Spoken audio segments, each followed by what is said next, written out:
যদি পুনরায় যদি আমাকে নির্বাচিত করেন, যেই সমস্ত কথাগুলো আমি বলেছি অবশ্যই আমি এগুলি পূরণ করে যাব ইনশাল্লাহ। চট্টগ্রামের কর্ণফুলী উপজেলাত ইউনিয়ন পরিষদ নির্বাচনের ইস্তেহার ঘোষণা করি শিকলবাহার বর্তমান চেয়ারম্যান জাহাঙ্গীর আলম। তার নির্বাচনী প্রতীক আছিল আনারস। এ সময় জাহাঙ্গীর আলমের পক্ষে নির্বাচনী ইস্তেহার পাঠ করে ইমতিয়াজ উদ্দিন। রবিবার বিকেল 5টার দিকে তার স্থায়ী অফিসের মারুত এই নির্বাচন ইস্তেহার ঘোষণা করেন। অ্যাডভোকেট জামাল উদ্দিনের সভাপতিত্বে প্রধান অতিথি আছিল আব্দুল সত্তার রনি। ইবেত আরও উপস্থিত আছিল মহিউদ্দিন মুরাদ, লুৎফুর রহমান, শাহজাহান, আজাদ মিয়া, দোস্ত মোহাম্মদ, মাহমুদুল হক বেঙ্গল, মোহাম্মদ মিয়া, মোজাম্মেল হক, জামাল উদ্দিন, গিয়াসউদ্দিন পারভেজ সহ আরও বোধকিয়ায়। অবকাঠামো ও যোগাযোগ ব্যবস্থার উন্নয়নে অসমাপ্ত রাস্তাঘাট সমূহ সমাপ্ত করব এবং নতুন নতুন সড়ক নির্মাণ করে যোগাযোগের ব্যবস্থা আমূল পরিবর্তন আনা হবে ইনশাল্লাহ।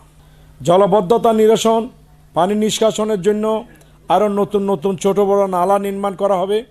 জোয়ারের পানিতে প্লাবিত না হওয়ার জন্য ভেল্লাপাড়া থেকে কালারপুল মাদ্রাসা পর্যন্ত বেড়িবাঁধ নির্মাণের উদ্যোগ প্রক্রিয়াধীন রয়েছে। ইউনিয়ন পরিষদ নির্বাচন হচ্ছে একটা তৃণমূল পর্যায়ে সরকারের একটা প্ল্যাটফর্ম, যেখান থেকে দেশকে উন্নয়ন করা হবে। আমরা গত নির্বাচনে জাহাঙ্গীর আলম নাগরিক কমিটি কর্তৃক মনোনীত চেয়ারম্যান প্রার্থী হয়ে আপনাদের বিপুল ভোটে উনি নির্বাচিত হয়েছেন। কর্ণফুলী উপজেলা নবশিষ্ট উপজেলার সর্ববৃহৎ ঐতিহ্যবাহী ইউনিয়ন হলো আমাদের Shikalbaha union. Ibedullah, C plus TV, Chittagong.